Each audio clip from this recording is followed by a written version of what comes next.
ఈ ప్రభుత్వాలకు సంబంధించింది కాదు సార్. ఇది జనాభా లెక్కలు అనేది ఇప్పుడు మీ ఇల్లు ఇక్కడ ఉంది, ఎక్కడ ఉంది? భారతదేశంలో ఉంది. అంటే భారతీయ పౌరుడిగా మీరు నమ్మకం ఉంచుకోవాలి. నమ్మకం ఇదేంటి అంటే ఇది ఓన్లీ మన రాష్ట్ర ప్రభుత్వానికి సంబంధించిన విషయం కాదు.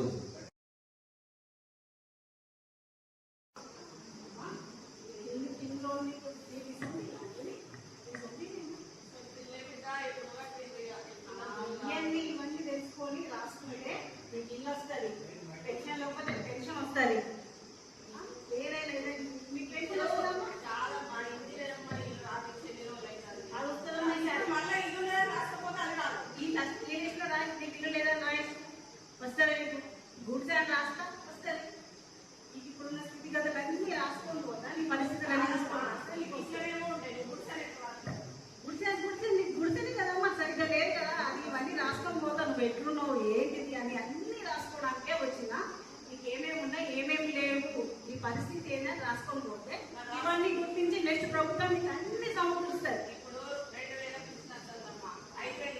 చేస్తారమ్మా, ఈ ప్రభుత్వం మాట ఇచ్చింది కదా, చేస్తారు. ఈసారి నెక్స్ట్ టైం చేస్తారు ఖచ్చితంగా. ఈసారి నేను వచ్చిన కదా ఖచ్చితంగా వస్తాయి. టీచర్లు అబద్ధం ఆడతారా? టీచర్లు అబద్ధం ఆడరు. చూడండి ఈసారి అంతా చెప్పాలమ్మా. ఇది మీలేనమ్మా. ఎంతమంది ఉంటారు? ఏం చేస్తారమ్మా? మీరు ఏం చేస్తారు? మీ ముసలాయన పైన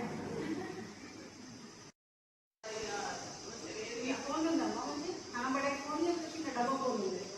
చిన్న డబ్బా ఫోన్ ఫోన్లు ఇయ్యగానమ్మా. మీరు పెన్షన్ వచ్చేటప్పుడు కొనుక్కోవాలి.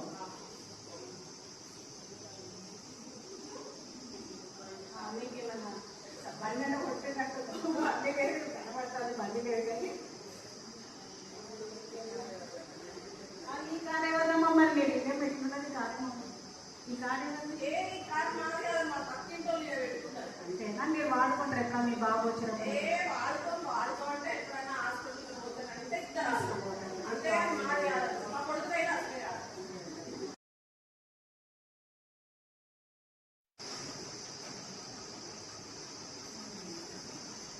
people, trainers, so all the teachers,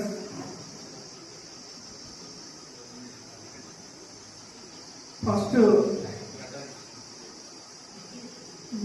credit goes to our principal sir. This is the nicest school. Principal sir provided all the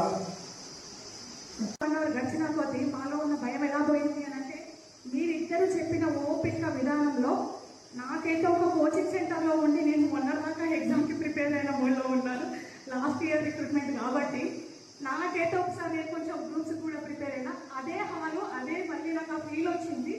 ఎందుకంటే ఎవ్రీ పాయింట్ మీరు ఆచి తూచి చిన్న పిల్లలకు చెప్పినట్టుగా చెప్పడమే కాకుండా ప్రతి డౌట్ని మాకంటే ఎక్కువగా మీరు ఓపికగా లేవడము అడగడము సిచ్యువేషన్లో మీరు డిఫరెంట్గా మీరు ఒక్కొక్క సిచ్యువేషన్ ఇచ్చి ఈ సందర్భంలో మీరు ఏం చేస్తారు, ఇలా అయితే ఏం చేస్తారు అని చెప్పేసి మీరు ప్రతి ఒక్కటి చెప్పడమే కాకుండా మ్యాప్ పాయింటింగ్ కూడా ఆ హౌసెస్ ఎలా మీరు డ్రా చేయాలి, తర్వాత ఎవ్రీ పాయింట్ మీరు ఎక్కడ మిస్ అవ్వకుండా. అంతేకాకుండా అప్పుడప్పుడు ఒకటే టాపిక్ని బాగా వింటుంటే మనకి బోరింగ్ అనిపిస్తుంది, అబ్బా ఏం వినడము అని. అది కూడా లేకుండా మీరు మధ్య మధ్యలో ఫన్నీగా చెప్పుకుంటూ ప్రతి ఒక్క రోజు ఎలా గడిచిపోయిందో తెలియలేదు సార్. ఈ రోజు మాత్రం మీరు ఏదో ఎగ్జామ్ పెడితే ఫటాఫట్ చేసేసినట్టుగా మేము ఆ చిన్న సర్వే ఇప్పుడు మన వాళ్ళందరూ ఎలా ఉన్నారు అంటే పంపించండి సార్ రెడీగా ఉన్నాము అన్న ఫీల్ అయితే మా అందరిలో ఉంది.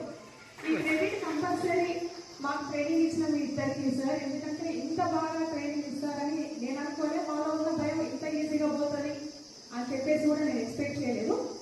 మా అందరికీ అయితే చాలా వరకు నాలెడ్జ్ వచ్చింది అని అనుకుంటున్నాం. మీలాగా సూపర్వైజర్స్ కనుక మాకు దొరికితే ఆ చిన్న చిన్న డౌట్స్ ఏమన్నా ఉన్నా కూడా చాలా ఈజీగా ఎవరిని ఇబ్బంది పెట్టకుండా వీళ్ళకి ట్రైనింగ్ ఎవరు ఇచ్చారో అనుకునేలాగానే మేము చేస్తామేమో అనిపిస్తుంది. సో మీకు నా ధన్యవాదాలు సార్. ఇక్కడ ఫెసిలిటీస్ కూడా చాలా బాగా ప్రొవైడ్ చేసిన ప్రిన్సిపల్ గారికి. అలాగే చెప్పాలంటే లాస్ట్ ఫుడ్ కూడా చాలా బాగుంది సార్. ఎందుకంటే సపోర్ట్ చేయండి అని కోరితే పాప సార్ తన డ్యూటీని అక్కడ క్యాన్సిల్ చేసుకొని ఇక్కడికి రావడం జరిగింది. మొత్తం మీద సార్ మీరు నాకంటే బాగా చెప్పారు. బాగా చెప్పడం కాదు, చూపెడుతూ బాగా చెప్పారు. మీకు ధన్యవాదాలు. ఈ మిగతా సందర్భాల్లో మా బెల్లంపల్లి అర్బన్కి మీ యొక్క సహాయ సహకారాలు అవసరం ఉంటే మీకు కోరుతూ మీరు తప్పకుండా రండి. Okay, thank you sir. ఇక మరి మన ముఖ్య అతిథి మన సాయి కుమార్ సార్ మాట్లాడతారు. ఆ తర్వాత ప్రిన్సిపల్ సార్ మాట్లాడిన తర్వాత చిన్న ఎక్స్ప్లెనేషన్ ఉంటుంది. ఆ తర్వాత ఇక్కడికి వెళ్ళిపోతాం. 5 to 10 minutes క్లోజ్ అయ్యింది. ఓకే.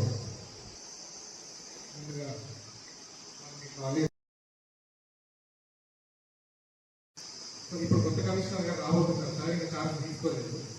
సో వాళ్ళ తరఫున నేను వచ్చాను, మున్సిపాలిటీ తరఫున టౌన్ ప్లాన్. సో మీకు కమిషనర్ గారి తరఫున ఒక మెసేజ్ ఇవ్వమన్నారు. ఏమైనా మీకు ఏమైనా ప్రాబ్లమ్స్ స్టార్టింగ్లో ఎవరికైనా ఫీల్డ్ అంతా కొత్త కాబట్టి మా వార్డ్ ఆఫీసర్స్ని మీతో పాటు స్టార్టింగ్ 2 days మీ బౌండరీస్ మీకు అలవాటు అయ్యే వరకు ఫస్ట్ 2 days మీ బౌండరీస్ మీకు తెలవడానికి మా వార్డ్ ఆఫీసర్స్ని మీతో పాటు పంపించి మీ ఏరియా మీ లిమిట్స్ ఏంటో మీకు చూపించి తర్వాత మా వార్డ్ ఆఫీసర్ బయటకు వచ్చేస్తారు. కావాలంటే మీకు మధ్యలో ఏమైనా హెల్ప్ కావాలంటే ఇన్ కేస్ ఆ ఇంట్లో దానికి నెంబర్ లేదు, లేకపోతే ఆ లైన్లో స్ట్రీట్లో ఏమైనా ప్రాబ్లం ఉంది, అట్లాంటి టిపికల్ ప్రాబ్లమ్స్కి మళ్ళీ మా వార్డ్ ఆఫీసర్స్ ఎప్పుడు సపోర్ట్గానే ఉంటారు. ఈ మెసేజ్ మీకు కమిషనర్ గారు మనం ఎన్ని రకాలుగా చెప్పినప్పటికీ కూడా వాళ్ళు మనకి ఏం చేస్తారంటే అక్కడికి వెళ్ళిన తర్వాత వాళ్ళు కోఆపరేట్ చేయరు. మనకి యూట్యూబ్లో వస్తుంది అప్పుడప్పుడు రీల్స్, అట్లా మనల్ని కూడా ఇబ్బంది పెడతారేమో అనుకుంటున్నాను నేను. ఎందుకంటే పిల్లలకి ఇబ్బంది పెట్టకపోతే కొన్ని రూరల్ ఏరియాస్లో వాళ్ళు ఉన్న వాస్తవాలు చెప్పకుండా దాచిపెడతారు. మనం అట్లా జరిగే సందర్భం ఉండొచ్చేమో అనుకుంటున్నాను నేను. అందరికీ కొంచెం ఎండ కొంచెం మనకి ఆరోగ్యాన్ని కాపాడుకుంటూ ఎన్యూమరేటర్గా మీ బాధ్యతను నిర్వర్తించండి. అందరికీ ఆశీర్వదించి ఇంకొకటి మేజర్గా నేను అంటే పని చేసే అవకాశం వస్తే భవిష్యత్తులో సార్ రమేష్ సార్ తోటి శ్రీనివాస్ సార్ తోటి కలిసి ఎక్కడైనా ట్రైనింగ్